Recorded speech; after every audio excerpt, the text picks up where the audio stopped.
तो friends, welcome back to my channel. Friends, आज के वीडियो लेसन का टॉपिक है हेल्पिंग वर्ब। आज के वीडियो में हम सीखेंगे हेल्पिंग वर्ब्स क्या होता है, हेल्पिंग वर्ब्स के कितने फॉर्म्स होते हैं और साथ ही ये सीखेंगे कि हेल्पिंग वर्ब्स के कौन से फॉर्म को हमें किस सिचुएशन में यूज़ करना है। तो चलिए वीडियो को जल्दी से आगे बढ़ाते हैं। बेसिकली हेल्पिंग वर्ब्स के 3 फॉर्म होते हैं। पहला है बी फॉर्म, दूसरा है डू फॉर्म और तीसरा है हैव फॉर्म। बी फॉर्म में हम प्रेजेंट के लिए यूज़ करते हैं इज़, एम, आर और पास्ट के लिए यूज़ करते हैं वाज, वर। डू फॉर्म में हम प्रेजेंट में यूज़ करते हैं डू, डज और पास्ट में यूज़ करते हैं डिड का। हैव फॉर्म में हम प्रेजेंट में यूज़ करते हैं हैव और हैज़ का और पास्ट के लिए यूज़ किया जाता है हैड का। चलिए अब आगे ये जानते हैं कि किस सिचुएशन में हमें हेल्पिंग वर्ब के कौन से फॉर्म का यूज़ करना होता है। सबसे पहले देखते हैं कि हम बी फॉर्म के हेल्पिंग वर्ब्स का यूज़ कब करते हैं। बी फॉर्म के हेल्पिंग वर्ब्स हम तब यूज़ करते हैं जब कोई काम हमारा कंटिन्यूअस या प्रोग्रेसिव फॉर्म में होता है और बी फॉर्म में हमेशा मेन वर्ब आईएनजी फॉर्म में रहेगा, यानी कि वर्ब का 4th फॉर्म का ही हमें यूज़ करना है क्योंकि यहाँ जो काम हो रहा है हमारा कंटिन्यूअसली हो रहा है। इसीलिए अगर कोई एक्शन प्रेजेंट में कंटिन्यूअसली हो रहा है तो हम प्रेजेंट के हेल्पिंग वर्ब्स यूज़ करेंगे इज़, एम, आर का। और अगर कोई एक्शन हमारा पास्ट में कंटिन्यूअसली हो रहा था तो हम यूज़ करेंगे वाज और वर का। कुछ एग्जांपल्स देखने से पहले मैं आपको बता दूं कि किस सब्जेक्ट के साथ हमें किस हेल्पिंग वर्ब का यूज़ करना है। इसका यूज़ हम करते हैं 3rd पर्सन सिंगुलर सब्जेक्ट के लिए, यानी ही, शी, इट के साथ प्रेजेंट फॉर्म में। यानी कि अगर कोई काम ही, शी, इट के द्वारा किया जा रहा है प्रेजेंट में, तब हम हेल्पिंग वर्ब इज़ का यूज़ करेंगे। ही, शी, इट के अलावा यदि हम किसी सिंगुलर व्यक्ति के नाम का यूज़ करते हैं तो उसके साथ भी हमें इज़ यूज़ करना है। और इट के हम यूज़ करते हैं जब हमें इंसान को छोड़कर किसी वस्तु या जानवरों की बात करनी हो। एम का यूज़ हम करते हैं सिर्फ आई के साथ प्रेजेंट टेंस में। आई का मतलब होता है मैं। अगर कोई काम मेरे द्वारा प्रेजेंट में किया जा रहा है तब हम सेंटेंस में आई एम लगा के सेंटेंस बनाएंगे। आर का यूज़ हम करते हैं प्लूरल सब्जेक्ट के साथ, यानी यू, वी, दे या एक से ज़्यादा इंसान, वस्तु या जानवरों के साथ। और ये काम अगर इन सब्जेक्ट के द्वारा प्रेजेंट में हो रही है तब हम यूज़ करते हैं आर का। यहाँ पे एक चीज़ ध्यान रखिएगा दोस्तों कि यू जो है सब्जेक्ट, ये बोथ सिंगुलर और प्लूरल सेंस में यूज़ होता है और दोनों ही सेंस के साथ हमें आर का ही यूज़ करना है। वाज का यूज़ हम करते हैं सिंगुलर सब्जेक्ट के साथ, यानी आई, ही, शी, इट के साथ, इंक्लूडिंग कोई एक व्यक्ति, जानवर या वस्तु के नाम के साथ। और इसे हम यूज़ करते हैं पास्ट टेंस में, यानी कि जब सब्जेक्ट के द्वारा कोई काम पास्ट में हो रहा था हमें बोलना है तब हम यूज़ करेंगे वाज का विथ सिंगुलर सब्जेक्ट। वर का यूज़ हम करते हैं प्लूरल सब्जेक्ट के साथ, यानी कि यू, वी, दे या किसी एक से ज़्यादा इंसान, वस्तु या जानवरों के नाम के साथ। और इसे भी हम यूज़ करते हैं पास्ट टेंस में।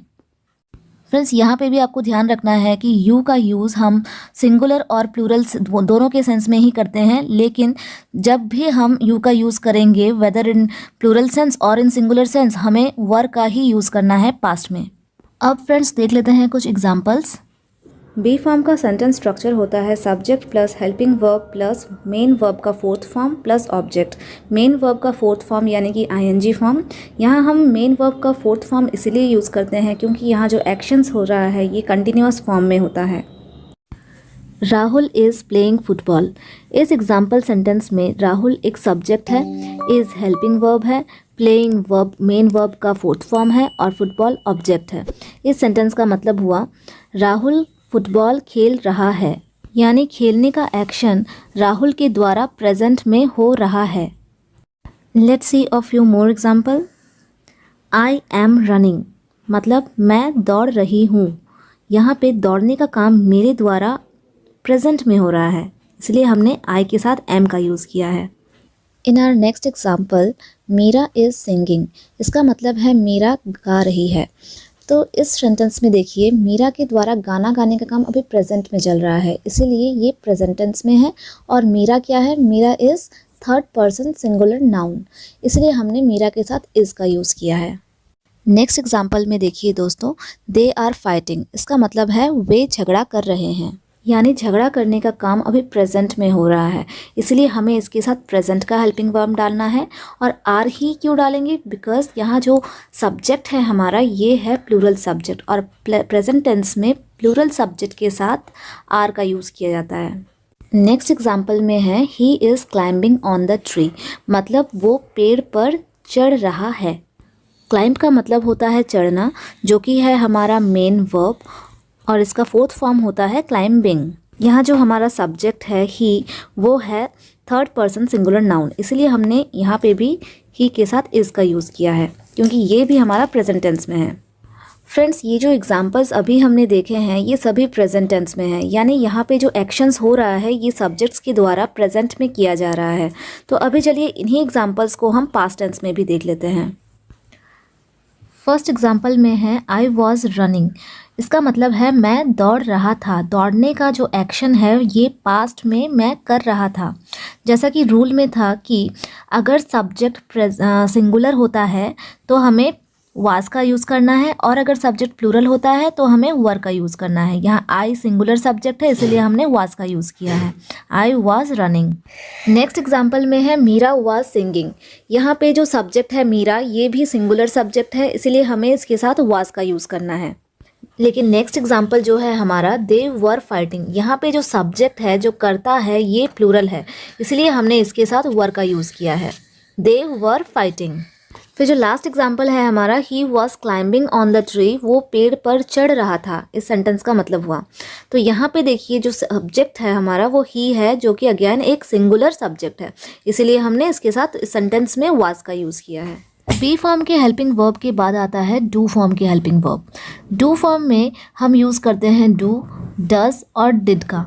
डू का यूज़ हम तब करते हैं जब हमारे सेंटेंस में आई, यू, वी, दे या कोई भी प्लूरल सब्जेक्ट होता है। डज का यूज़ हम करते हैं जब हमारा सब्जेक्ट सिंगुलर होता है, जैसे कि ही, शी, इट या किसी एक व्यक्ति, वस्तु या जानवरों का नाम। फ्रेंड्स, ये जो डू और डज जो हेल्पिंग वर्ब्स होते हैं ये हम प्रेजेंट टेंस में यूज़ करते हैं। जब भी हमें बोलना है कि कोई काम होता है उस तब हम डू या डज का यूज़ करते हैं बेस्ड ऑन द सब्जेक्ट्स। और डिड का यूज़ हम करते हैं पास्ट टेंस के लिए।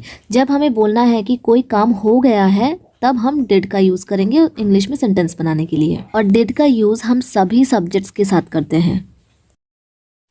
अब चलिए कुछ एग्जांपल्स देख लेते हैं, पर एग्जांपल्स में आगे बढ़ने से पहले हम जान लेंगे कि ये बी फॉर्म के जो सिचुएशन होते हैं और डू फॉर्म्स को यूज़ करने के जो सिचुएशन होते हैं उन दोनों में डिफरेंस क्या है, ताकि इस चीज़ को हम बहुत अच्छे से समझ पाए। फ्रेंड्स, बी फॉर्म के सिचुएशन में क्या होता है कि कोई भी काम मेरा हो रहा है, मैं कर रहा हूँ, जैसे कि आई एम ईटिंग, मैं खाना खा रहा हूँ। लेकिन डू फॉर्म में क्या होता है सिचुएशन में, मैं खाना खाता हूँ। अगर मुझे बोलना है इंग्लिश में कि मैं खाना खाता हूँ तब मैं डू फॉर्म का यूज़ हमें करना है, और अगर मुझे बोलना है कि मैं खाना खा रहा हूँ या खा रही हूँ तब हम यूज़ करेंगे हेल्पिंग वर्ब बी फॉर्म वाले।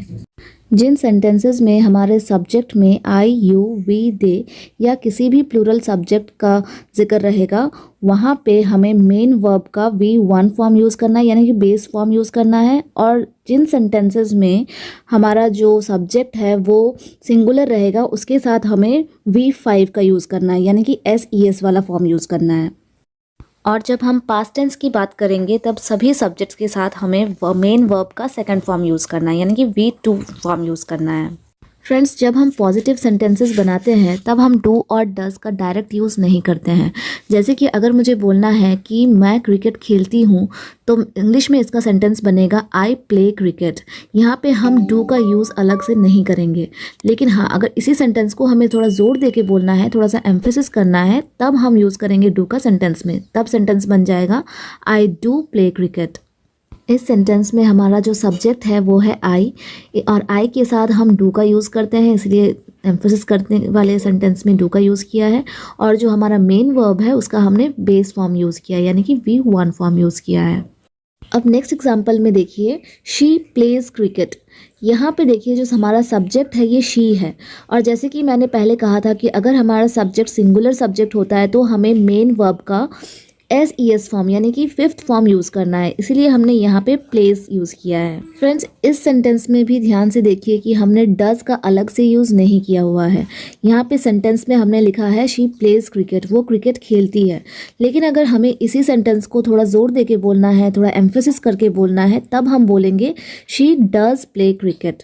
जब हम डज को अलग से सेंटेंस में यूज़ करेंगे तब हम प्लेज नहीं लिखेंगे, यानी कि मेन वर्ब का फिफ्थ फॉर्म यूज़ नहीं करेंगे, फर्स्ट फॉर्म का ही यूज़ करेंगे। लेकिन फ्रेंड्स, जब हम नेगेटिव सेंटेंसेस बनाते हैं तब हम सेंटेंस में डू और डज का डायरेक्ट यूज़ करते हैं। फॉर एग्जाम्पल, अगर मुझे बोलना है मैं क्रिकेट नहीं खेलती हूँ, तो मेरा इंग्लिश में सेंटेंस बनेगा I do not play cricket. Similarly, अगर मुझे बोलना है कि वो क्रिकेट नहीं खेलती है, तब मेरा सेंटेंस बनेगा she does not play cricket. इस सेंटेंस में भी देखिए फ्रेंड्स, डज का मैंने अलग से यूज़ किया हुआ है सेंटेंस में, इसीलिए यहाँ पे प्लेज हमको नहीं बोलना है, प्ले का ही यूज़ करना है। अब डिड के यूजेस देखते हैं। डिड लगता है जब पास्ट में कोई काम हो जाता है उसके लिए। जैसे कि अगर मुझे बोलना है कि मैंने खाना खाया, तब मैं सेंटेंस इंग्लिश में बोलूँगी आई एट फूड। यहाँ पे जैसे कि मैंने आपसे पहले ही कहा था कि पास्ट में जो सेंटेंसेस बनते हैं उसमें हमें वर्ब का सेकंड फॉर्म का यूज़ करना है। तो आई एट फूड मतलब मैंने खाना खाया। अब इसी सेंटेंस को अगर हम थोड़ा जोर दे के बोलेंगे तो हमारा सेंटेंस बनेगा आई डिड ईट फूड।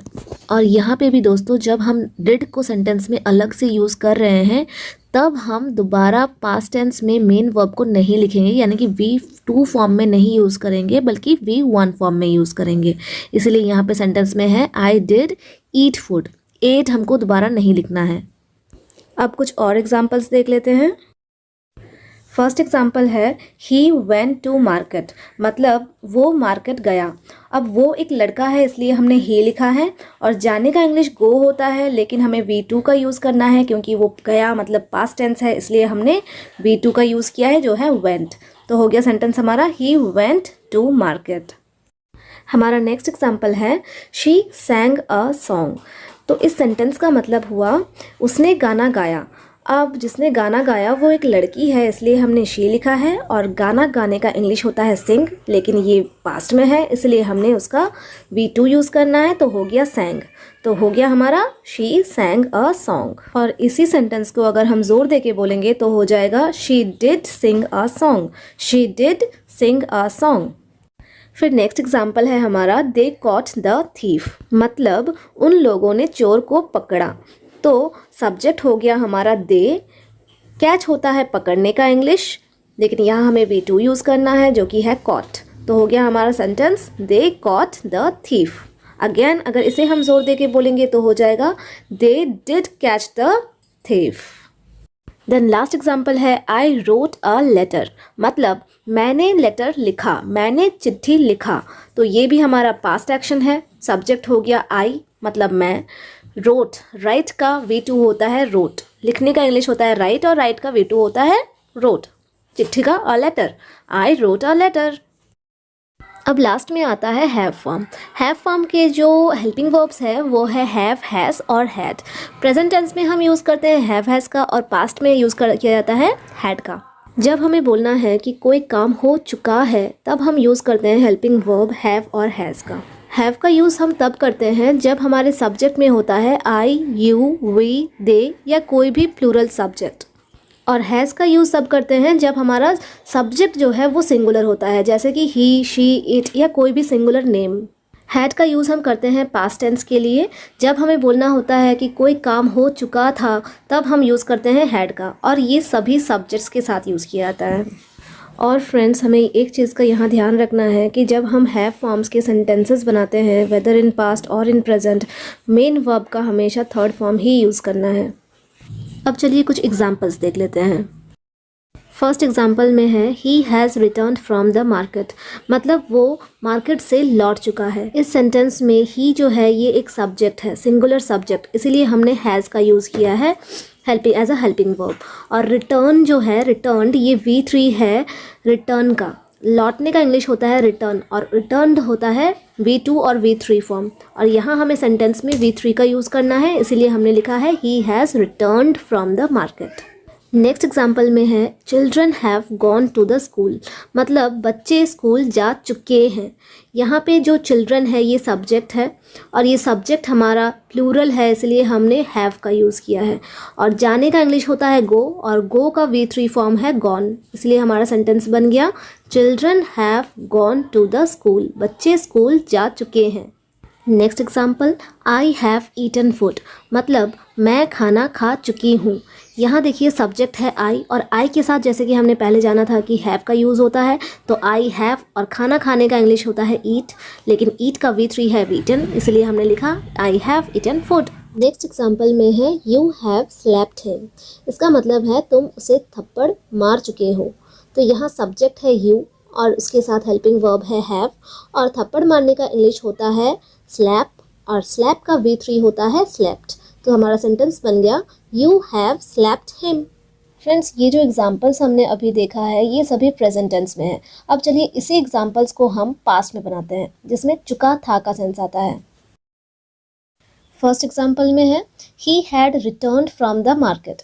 यहाँ पे इस सेंटेंस का मतलब है वो मार्केट से लौट चुका था, मतलब ये एक्शन पास्ट टेंस में है, इसलिए हमने यहाँ पे हैड का यूज़ किया है।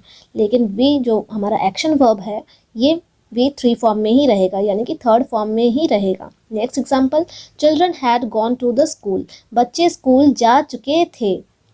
Third example I had eaten food, मैं खाना खा चुकी थी। The last one you had slapped him, तुम उसे थप्पड़ मार चुके थे। फ्रेंड्स, आई होप कि आपका जो ये हेल्पिंग वर्ब का कॉन्सेप्ट है ये क्लियर हो चुका है। अगर आपको ये वीडियो अच्छी लगी है, आपके लिए थोड़ी सी भी हेल्पफुल साबित हुई है, तो उसे लाइक करना बिल्कुल नहीं भूलिएगा और चैनल पे नए हैं तो सब्सक्राइब करना भी बिल्कुल नहीं भूलिएगा।